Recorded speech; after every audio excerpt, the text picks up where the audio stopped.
खुदावंद यीशु मसीह के पाक नाम में आप सबको सलाम। मेरा नाम पास्टर अरशद मसीह है और खुदा के कलाम मुक़द्दस में से आज हम फिक्र ना करने के बारे में सीखेंगे।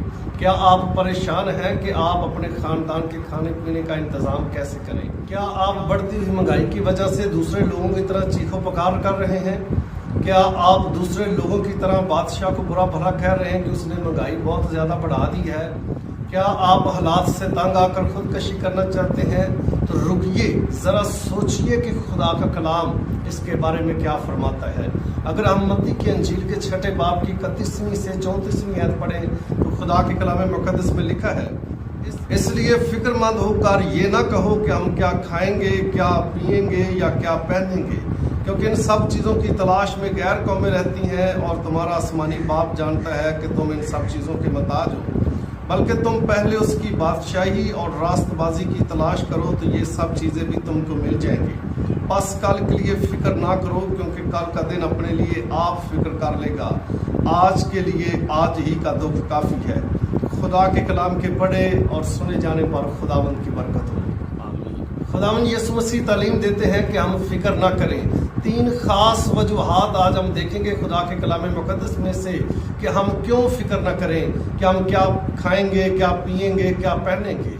पहली वजह यह है कि अगर आप फिक्रमंद हैं कि आप कहाँ से अपने खाने पीने का इंतज़ाम करेंगे तो याद रखें कि आप खुदा के कलाम के ख़िलाफ़ जा रहे हैं, क्योंकि आप बेयकीन हैं कि खुदा के कलाम मुक़द्दस में हमें बेशुमार मसाले मिलती हैं कि हमारे खुदा ने खुश्क चट्टानों से को चीर कर अपने लोगों को पानी पिलाया, बियाबानों में उनको खाना खिलाया, और खुदावंद यीशु मसीह ने 5 रोटियों और 2 मछलियों को बरकत देकर हज़ारों लोगों को खाना खिलाया।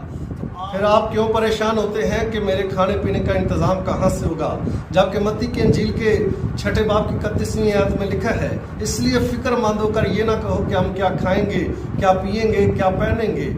दूसरी वजह यह है कि अगर आप फिक्रमंद होकर रिज़्क़ की तलाश में मारे मारे फिर रहे हैं तो आप खुदा के ख़ानदान का हिस्सा नहीं, आपका शुमार गैर कौमों में होता है, क्योंकि मत्ती की अंजील के 6 बाब की 31वीं और 32वीं आयत में लिखा है, इसलिए फिक्रमंद होकर ये ना कहो कि हम क्या खाएंगे, क्या पिएंगे, क्या पहनेंगे, क्योंकि इन सब चीज़ों की तलाश में गैर कौमें रहती हैं।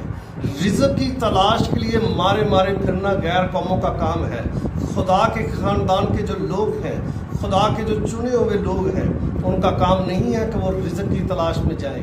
और तीसरी वजह यह है कि अगर आप फिक्रमंद हैं तो आप आसमानी बाप का इनकार करते हैं कि वो आप, जबकि खुदा के कलाम मुक़द्दस में लिखा है मत्ती की अंजील के 6 बाब की 32वीं आयत में कि वो तुम्हारे मांगने से पहले ही जानता है कि तुम इन चीज़ों के मोहताज हो।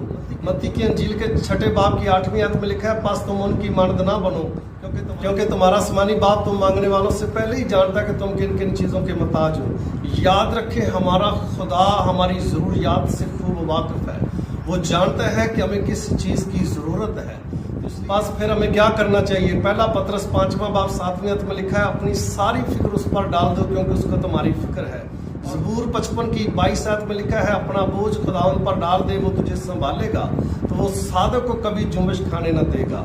खुदावंद यीशु मसीह इसके बारे में बहुत ही खूबसूरत तालीम देते हैं। अगर हम इंसान होते हुए अपनी फिक्रों का बोझ नहीं उठा सकते तो खुदावंद यीशु मसीह मत्ती की अंजील के 11वें बाब की 28वीं आयत में फरमाते, ऐ मेहनत उठाने वालों और बोझ के तले दबे हुए लोगों, सब मेरे पास आओ तो मैं तुमको आराम दूंगा। खुदावंद यीशु मसीह के पास ही हकीकी इत्मीनान है। खुदावंद यीशु मसीह ही हमारी फिक्रों का बोझ उठा सकता है, तो हम अपनी फिक्रों का बोझ उस पर डाल दें। और इसलिए उसने फरमाया कि आप फिक्रमंद ना हो, और फिक्रमंद होकर ये ना कहें कि हम क्या खाएंगे, क्या पिएंगे, क्या पहनेंगे, क्योंकि इन सब चीज़ों की तलाश में गैर कौमें रहती हैं। आओ हम अपनी फिक्रों का बोझ अपने खुदावंद पर डाल दें, क्योंकि वही हमारी इन तमाम ज़रूरतों को पूरा कर सकता है। खुदा के कलाम मुक़द्दस में खुदावंद यीशु मसीह ने बहुत ही खूबसूरत मिसाल दी है। हवा के परिंदों को देखो, ना वो बोते हैं, ना काटते हैं, ना वो जमा करते हैं, तो भी तुम्हारा आसमानी बाप उनको खिलाता है, तो ऐ बेतकादो तुमको क्यों ना खिलाएगा। تو ہم خداوند پر یقین رکھیں اور وہی ہمارے لیے سب کچھ کرنے کی قدرت رکھتا ہے۔ اس لیے آپ یاد رکھیں، آج ہم نے خدا کے کلام مقدس میں سے 3 وجوہات دیکھی ہیں کہ اگر ہم فکر مند ہیں تو ہم اپنے خدا کے کلام کے خلاف کھڑے ہیں، کہ اگر ہم فکر مند ہیں، رزق کے لیے مارے پھر رہے ہیں تو ہمارا شمار غیر قوموں میں ہوتا ہے۔ یہ ہے کہ اگر ہم فکر مند ہیں کہ میرا رزق کہاں سے آئے گا، اور آپ نہیں جانتے کہ آپ کا حقیقی باپ جو ہے وہ آپ کی ضروریات سے واقف ہے۔ اصل میں جس چیز کی ہمیں تلاش کرنی ہے وہ خدا کی راست بازی ہے اور اس کی بادشاہی ہے۔ ان چیزوں کے بارے میں فکر مند نہ ہوں، ہمارا خدا ہر روز یہ چیزیں ہمیں مہیا کرنے کی قدرت رکھتا ہے۔